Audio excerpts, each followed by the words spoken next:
Tonight, Team Duncombe is going to be reading you a bedtime story. We're going to share with you The Day the Crayons Quit, written by Drew Daywalt, illustrated by Oliver Jeffers and published by HarperCollins. Enjoy!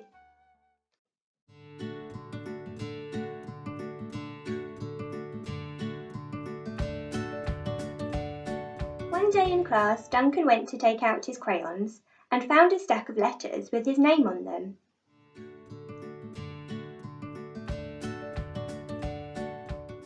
Hey Duncan, it's me, Red Crayon. We need to talk. You make me work harder than any of your other crayons. All year long, I wear myself out colouring fire engines, apples, strawberries and everything else that's red. I even work on holidays. I have to colour all the Santas at Christmas and all the hearts on Valentine's Day. I need a rest. Your very overworked friend, Red Crayon.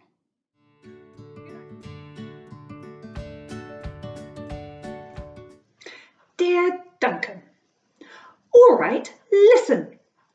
I love that I'm your favourite crayon for grapes, dragons and wizards' hats.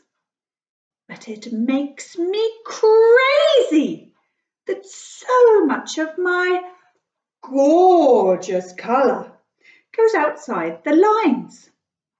If you don't start colouring inside the lines soon, I'm going to completely lose it.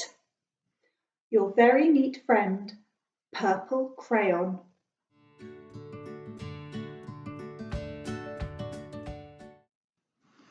Dear Duncan, I'm tired of being called light brown or dark tan because I am neither. I am beige and I am proud. I'm also tired of being second place to Mr. Brown Crayon. This is not fair that Brown gets all the bears, ponies and puppies, while the only things I get are turkey dinners, if I'm lucky, and wheat. And let's be honest, when was the last time you saw a kid get excited about colouring wheat? Your beige friend, Beige Crayon.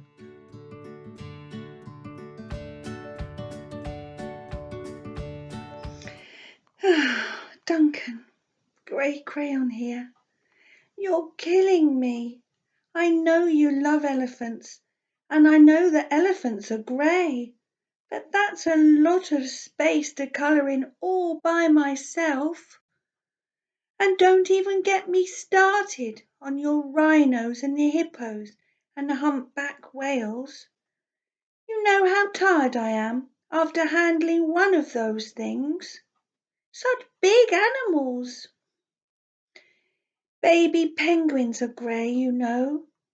So are very tiny rocks, pebbles. How about one of those once in a while to give me a break? Your very tired friend, Grey Crayon.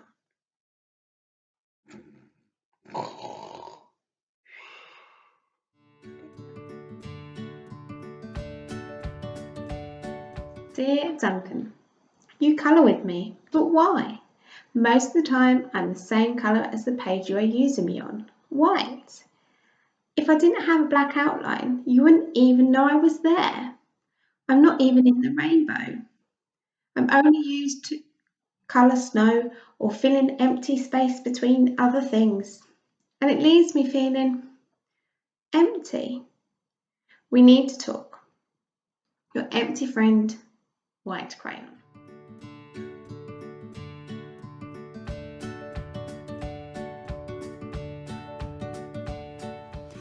Hi Duncan.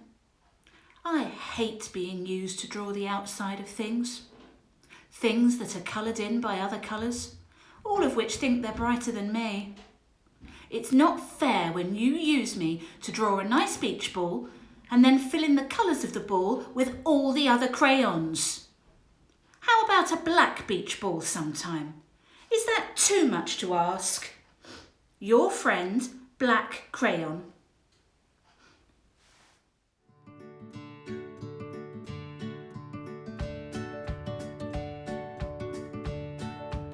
Dear Duncan, as Green Crayon, I'm writing for 2 reasons. One is to say that I like my work. Loads of crocodiles, trees, dinosaurs and frogs. I have no problems and wish to congratulate you on a very successful colouring things green career so far.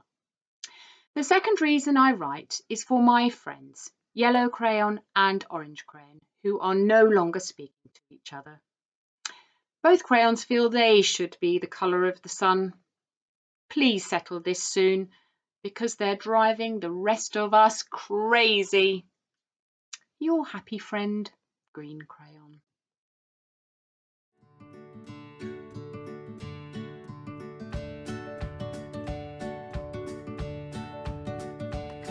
Dear Duncan, Yellow Crayon here. I need you to tell Orange Crayon that I am the colour of the sun. I would tell him, but we're no longer speaking. And I can prove I'm the colour of the sun because last Tuesday you used me to colour in the sun in your Happy Farm colouring book. It was page 7, in case you've forgotten. You can't miss me. I'm shining down brilliantly on a field of yellow corn. Your pal and true colour of the sun, Yellow Crayon.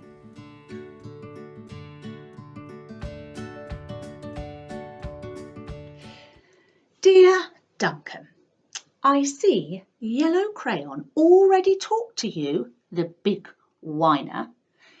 Anyway, could you please tell Mr. Tattletale that he is not the colour of the sun? I would, but we're no longer speaking.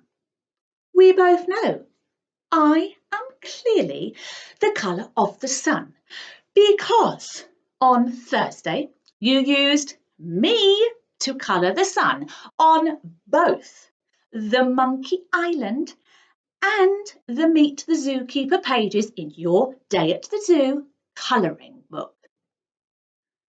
Orange, you glad I'm here? Huh?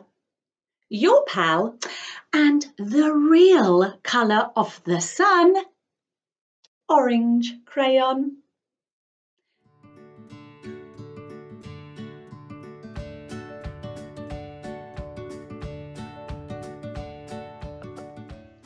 Dear Duncan, it has been great being your favourite colour this past year, and the year before, and the year before that. I have really enjoyed all those oceans, lakes, rivers, raindrops, rain clouds and clear skies. But the bad news is that I am so short and stubby, I can't even see over the railing in the crayon box anymore. I need a break. Your very stubby friend, Blue Crayon.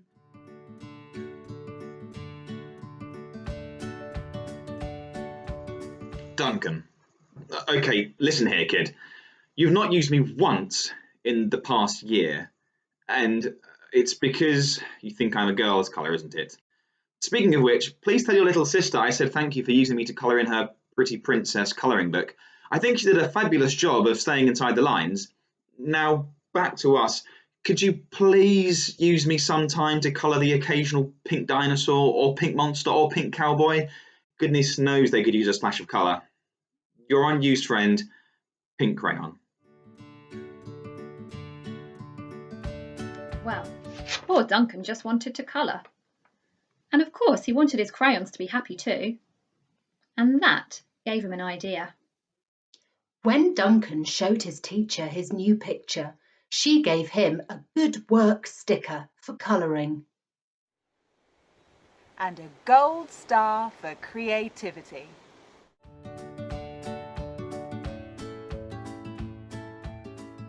The end.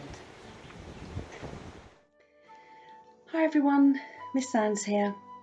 I hope you've enjoyed the stories tonight. It's so important when we go to bed to listen to a good story, and that really helps us settle down and get a good night's sleep. Sleep well. Good night. Good night. Good night, everyone. Good night. Sweet dreams. Good night. Sleep well. Night, night, children. Good night. Night night. Good night, sleep well. Good night. Sleep well. Good night. Good night, children.